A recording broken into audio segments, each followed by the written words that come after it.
what is maxillofacial injury? It normally refers to injuries of the area of the face that extend superiorly or upper from the forehead all the way down to the lower jaw, that's the mandible. And most of these injuries can be soft or hard tissue, can involve both soft or hard tissue. There's usually a rapid development of the orofacial region at an early age, especially in children. There's usually a rapid development of the orofacial region at an early age, especially in children. There's usually a rapid development of the orofacial region at an early age, especially in children. There's usually a rapid development of the orofacial region at an early age, especially in children. There's usually a rapid development of the orofacial region at an early age, especially in children. There's usually a rapid development of the orofacial region at an early age, especially in children. There's usually a rapid development of the orofacial region at an early age, especially in children.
those who don't have disease.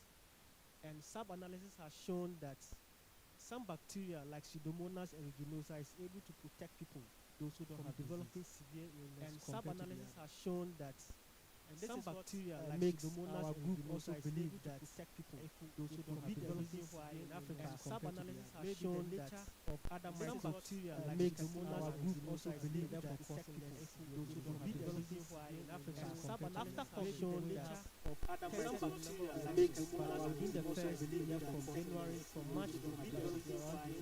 Sub-analysis has shown that of other bacteria like Pseudomonas within the first year from January from March to December.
And believe about their own health status, and people who decided or who were taking precautions. If you took precautions, then it means that basically your psychological or your psychological well-being would be better compared to those who were not. And we also had found that a risk perception is associated with. So if I think that, well, because of perhaps my age, I'm immune, then we find that for such people, they may not comply more.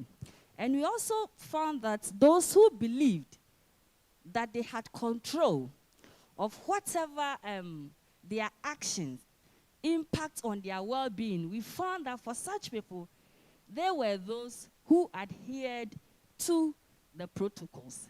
And based on this, and based on our work or our experience as psychologists and as mental health professions, that when people have good sense of themselves, it buffers a lot of health outcomes or health sequelae, including COVID.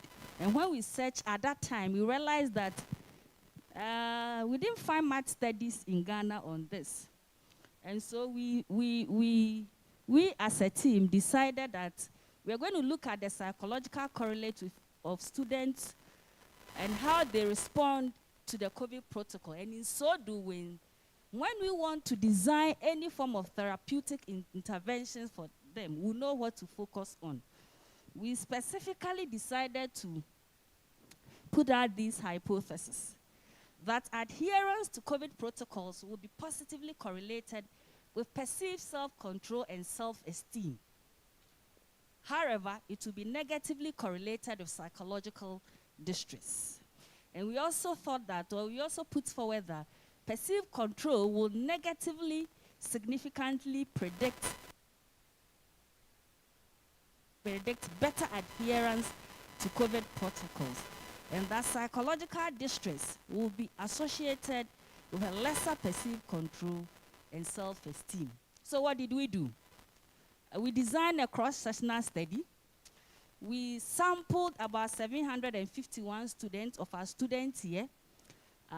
We did it conveniently, and we administered questionnaires for them.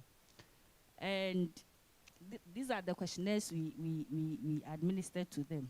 And then when we did, the questionnaires were administered online or face-to-face for the students to respond. All right, so these are what we found. We had some people who did not answer some of our questions, but you can see that majority of our participants, more than 60%, were females. And then if you look at the age brackets, these are young people. So you can see that these are university year students.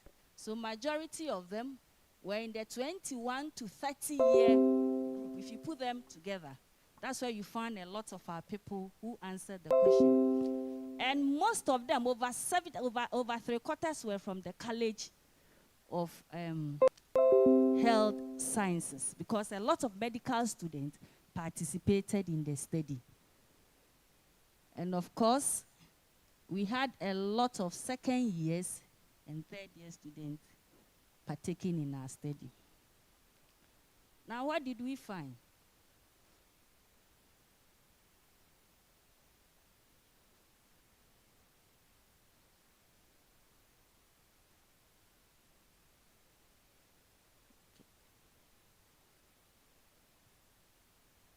Okay. So what we wanted to find out the correlates. So what we did was that we correlated the variables, and the variables were psychological distress, we had self-esteem, we have perceived control, and we have COVID adherence. And if you look at it very well, you realize that COVID adherence significantly correlated with all of them. Interestingly and consistent with our hypothesis, we found that it was negatively correlated with self-esteem, with psychological distress, and then perceived control.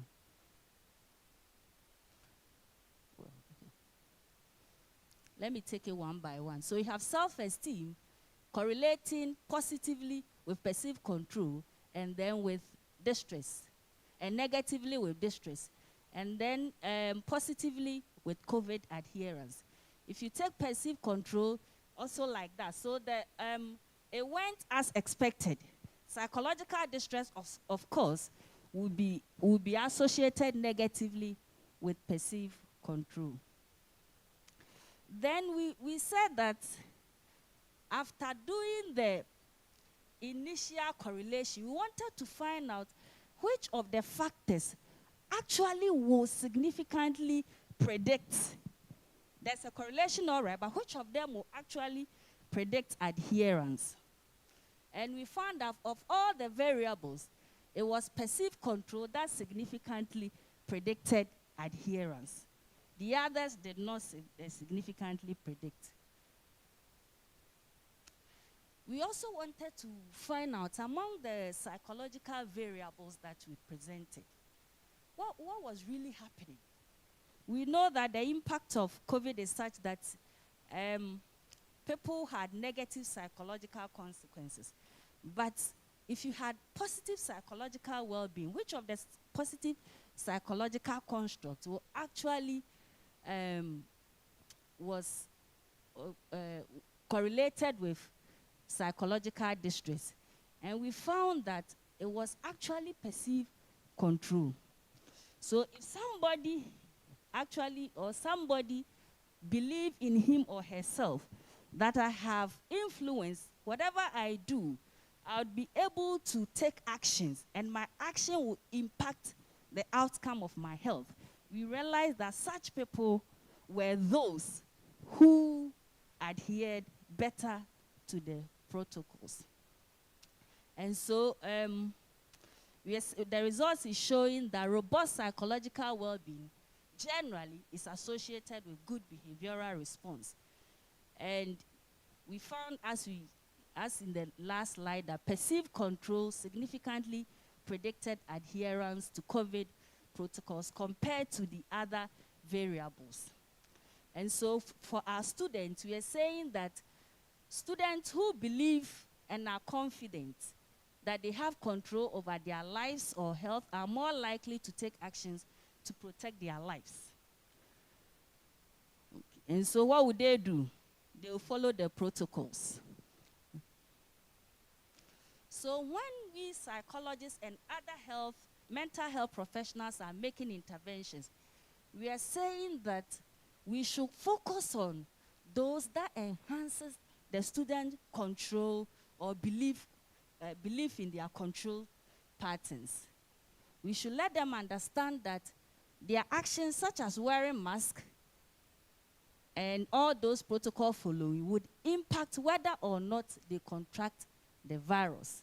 And therefore, they must believe that the control to effect a desired change or manage a situation lies within the students themselves. And for that matter, will boost their subjective well-being. Now, I think all right, okay, so this is what the counseling center and other mental health professionals who are currently working with the students are focusing on. Thank you very much for your attention.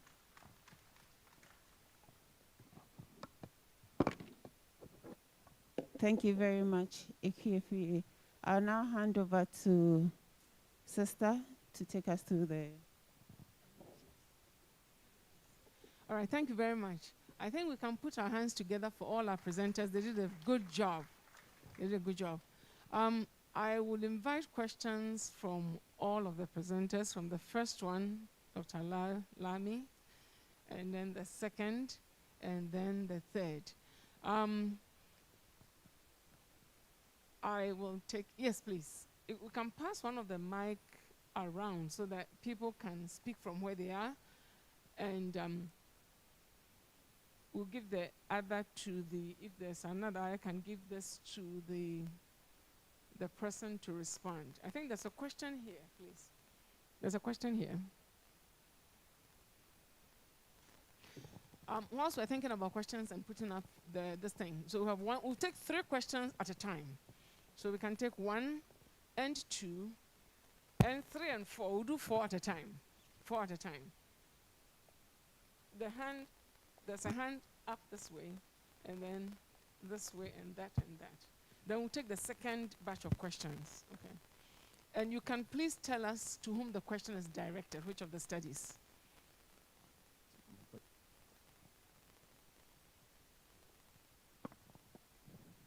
Hello. Okay, thank you. My question is to the first presenter.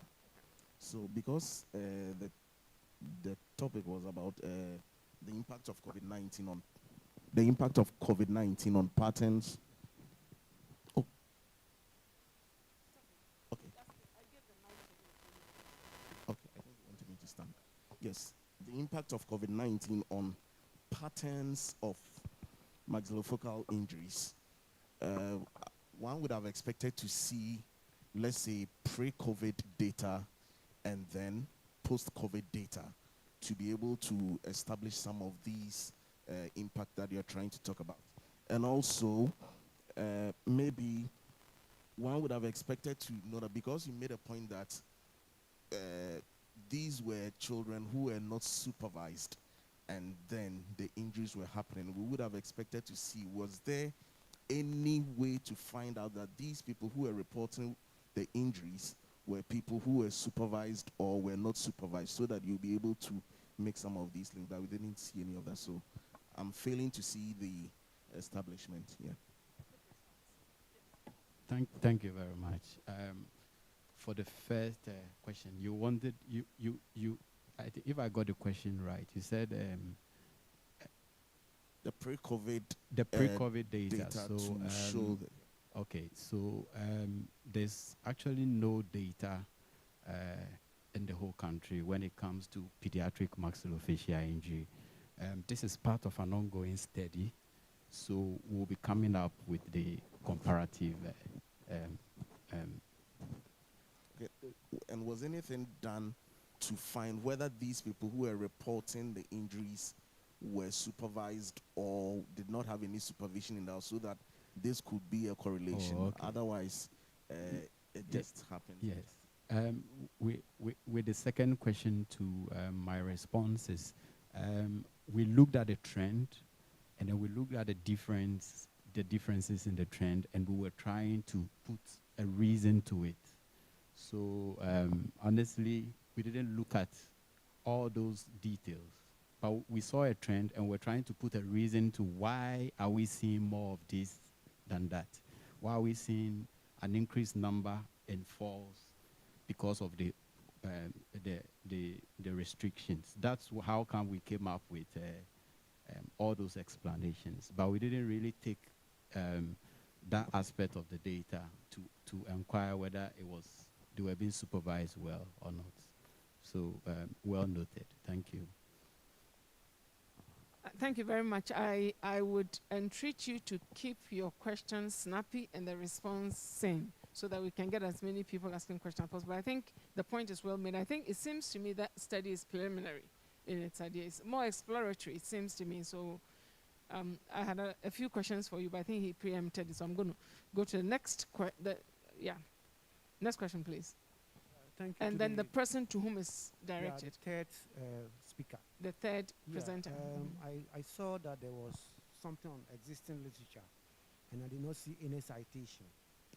Now, the other issue I have is, when you look at her results, there was something about correlation. I saw a figure. She did not tell us whether it was low, high, or moderate. I think that is important for us to draw a conclusion. So if Good. you can address those issues. Thank you. Good question. If I may step in, I think the not preparing the reference is an oversight to the preparation of the slides. And I think the correlation too could have shown both the direction and the strength to help people make informed decisions. So that one, I think I've taken the bullet. So let's go to this one.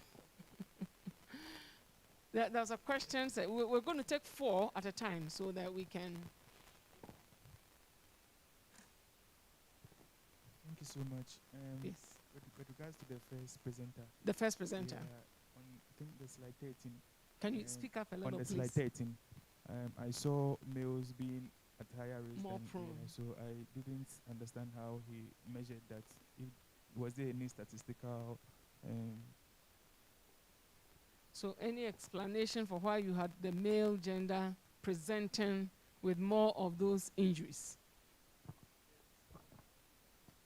Thank you. I projected a table which showed the trend from the various groups, the preschool, the school, and the adolescent ages, and all of them, the male recorded higher injuries than the females. And then with this total 134 patients reviewed, 80 were males and 50 something were females. So scientifically, it points to the fact that we were reviewing more males than the females. I don't know.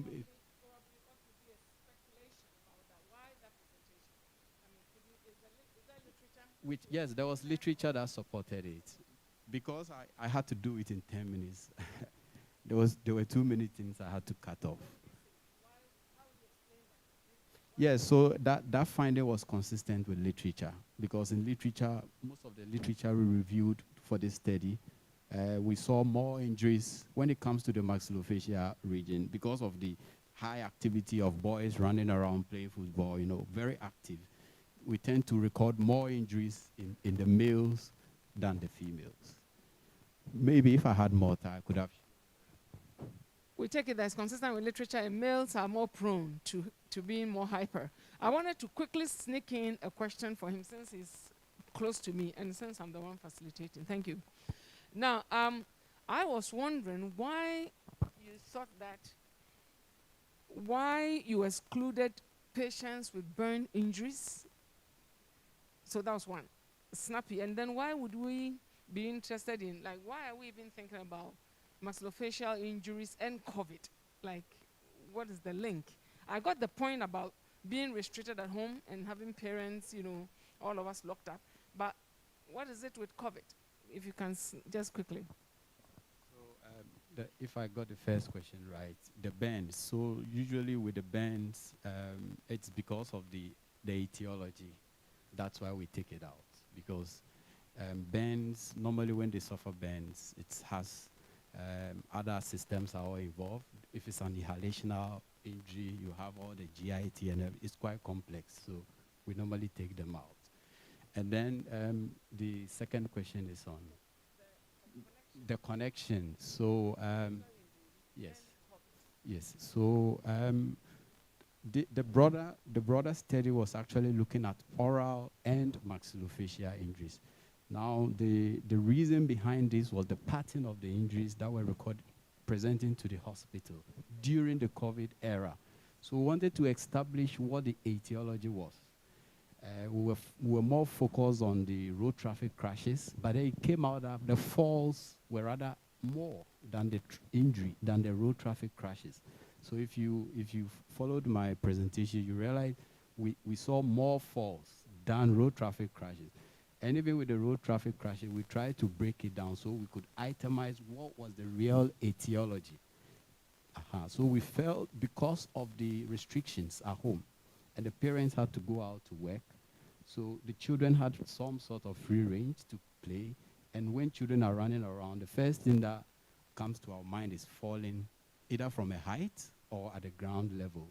So, I could argue that, but let me not argue, because I'm wondering, we are all locked down, so why are my parents out? That's the first one. Secondly, the fact that we are locked down, does that necessarily makes me more rambunctious? Am I jumping up and down because I'm locked down? So some speculative, are people bored? Are the kids bored? So they are doing some extra sort of activity. You know what I'm saying? So something that would link it more to COVID for me. But I will let that go. Let's take the last fourth question. Then we'll go to the second four. Listen. Yes, please. With the first presentation, I think a lot of questions has been asked. I will not ask more. But I actually didn't see inclusion and exclusion criteria when it comes to the age range. You only indicated below 18. Okay. Yes, that's inclusion. For the first presenter. Yeah, for the first presenter. Okay. And for the three presentation, I didn't hear them mention ethical issues. Because children and even parents, they are taking care of them. So we need ethical issues. Ethical clearance. Yes, please. They should just mention it. With the psychological, the person that presented on the psychological correlates, some ethical issues should come in. Okay. Then with the psychological correlation. Yeah, with the psychological correlation, the existing literature, the presenter was saying, we believe, when she was presenting, we believe.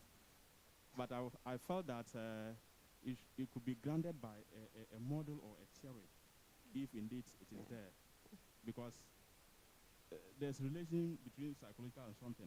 We could support that with a model or a theory.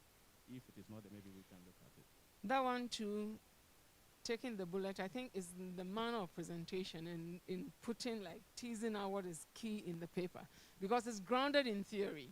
I mean, the perceived control theory.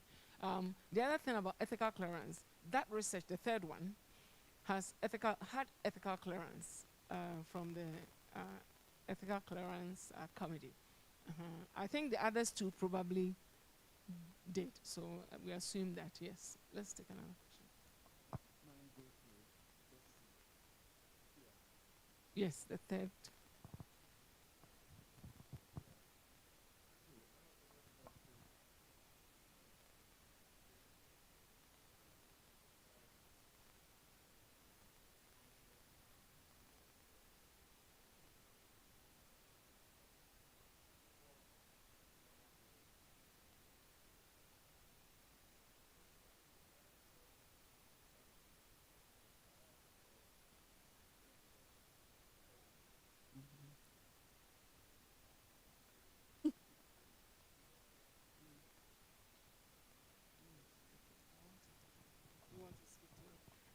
I think that one too. Because it was convenient sampling, we had students in the classes of some of the research team members, who could, as it were, solicit from their classes. So if you look at the distribution, it's biased towards the College of Health Sciences. And even it's biased towards women. As for that one, we explain the women bit, the gender. But being the College of Health Sciences, it was because of the composition of the research team. Okay, so the other colleges were not as well represented. So if we need to replicate the study, we have to make sure that it's a better spread. And Prof, if we had, because of the time, we couldn't talk about a lot of things. Those were some of the limitations in the study that we did. Thank you. And we identified them. Yes, please. All right, thank you. So another set of 4. All right. Yes, please. Thanks, and I'm grateful that I'm the first. So my question goes to Akuya again. When it is generating a lot of this, it means it was a very good work, all right? Very good work. So my question is that you use a convenient sampling strategy, isn't it? Okay. And the design was cross-sectional, and yet you were testing hypotheses. So I saw that more as research questions that you raised, which were actually, addressed. Yeah, because your study was a little bit more descriptive. Yeah. Okay. Yeah. That too, taken, it's a manner of presentation. But we did have research questions that were answered by the study, but not hypothesis as you would strictly think of in an experimental design sort of study. All right, thank you. Some questions for the second presenter. Is anybody bringing questions for the epidemiology study? Yeah. Yes, please. Okay, so I wanted to ask Dr. Michael, the second presenter. I think that he gave us a lot of information, and we are really grateful.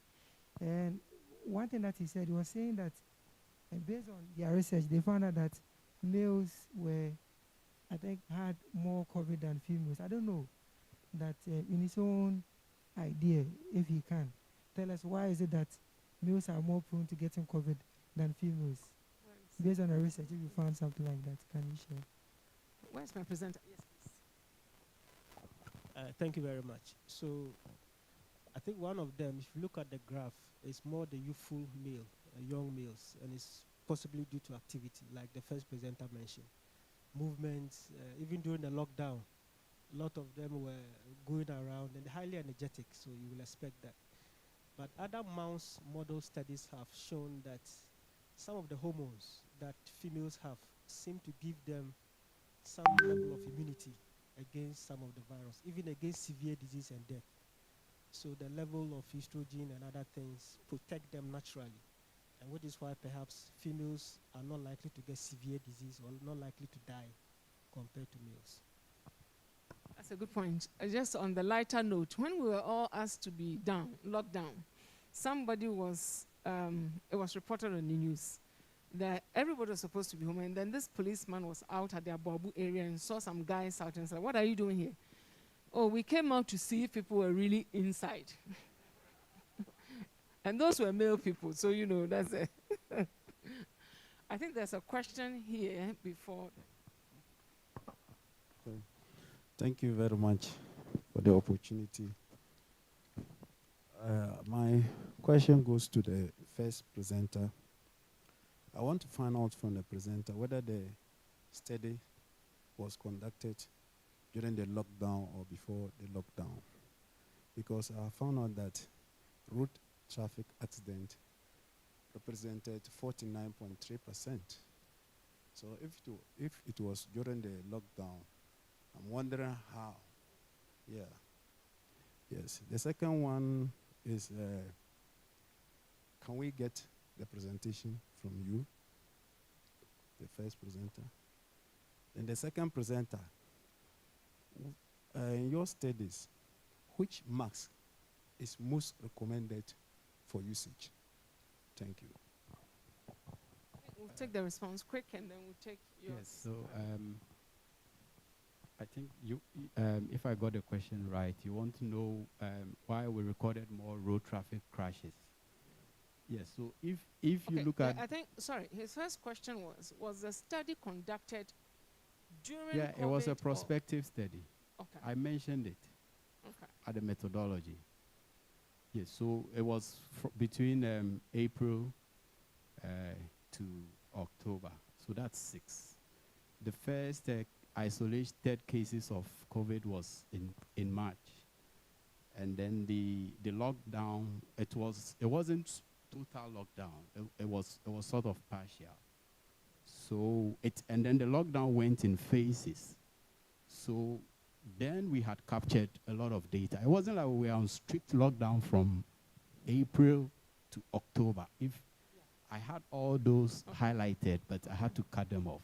Okay. So because of the evolution of the events, how it evolved, there was enough time before all those restrictions were passed out. So there was activity. Even though the schools were asked to temporarily shut down, others took time to come into effect. So there was enough time. Maybe we can itemize.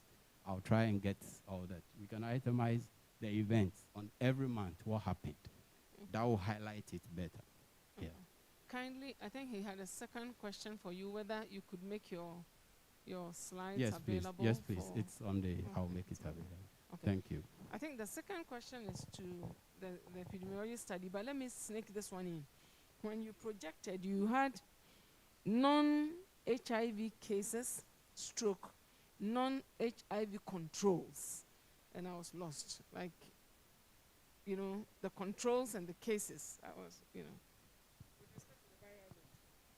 Okay, so just to respond to the mask, so we looked at KN95 mask, which is a filtration mask, the surgical mask, what I'm wearing now, and then 3 types of cloth masks. One of them is a single layer with a special material. The second is also another single layer with another special material, and then the third one is a double layer. So for all that we looked at, the KN95 is the best, followed by the medical masks we are wearing. All the cloth masks have filtration capacity less than 50%, which is why we are advising that if you are in a hot zone, a place where you think that there is high congestion and likely transmission, you are better off putting on a medical mask or KN95. But if you're in an open area, you can take the cloth mask because it's good, but then may not protect you when you are in a heat.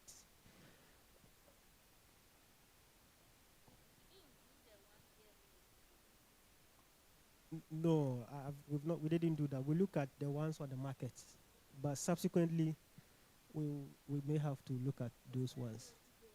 No, we didn't look at that one. we didn't do that one. But maybe we'll look at it next study. Yeah. So for the HIV, so if we mention, these were 2 groups. So we had pneumonia cases. So among the pneumonia cases, we have non-HIV pneumonia and then non-HIV non-pneumonia. I mean, if we talk about cases, so we are trying to compare what is in the lung of somebody who has pneumonia and then what is in the lung of somebody who doesn't have pneumonia in a case control study to determine exactly. So if I say non-HIV control, he doesn't have HIV, but he doesn't have pneumonia. And the non-HIV pneumonia means he doesn't have HIV, but he has pneumonia. So you can determine, as we are here, if you have to culture everybody's lung, there are some microbes. But if you want to know which of them is causing a disease, then you have to compare what is in a normal person to what is in an abnormal person and look at the difference. Then you can tell what is happening. Yeah. I didn't see the pneumonia bit up. I thought I was looking at the HIV versus non-HIV, and then I was like cases versus controls. That was lost a bit, so thank you for that. I think, is there a question? Because we had about 20 minutes for this, so we'll take the last question and we'll bring the session to a close. Yes, please. We've done 22 minutes. Thank you for the opportunity. I want to make a humble suggestion to the first presenter. With a lot of questions that are coming and looking at the topic, impact of COVID-19 pattern on maxillofacial injuries, I'm thinking if we can make the topic like incidence of maxillofacial injuries among children, maybe during COVID-19 era. That's just my thinking. All right. Thank you for your submission. We thank you for being a good audience. May I ask you, please score the entire session on the green evaluation form. Evaluation sheet. So you're looking at the entire time you spent here, and we'll collect them back, please. And the next session in this room will be session B3. Session B3 will be in this room for the next session, please. Lunch is ready. And lunch is ready. Yeah. I think the session B3 is after lunch. After lunch, yes, lunch. please. So thank you very much. Thank We've you enjoyed being together.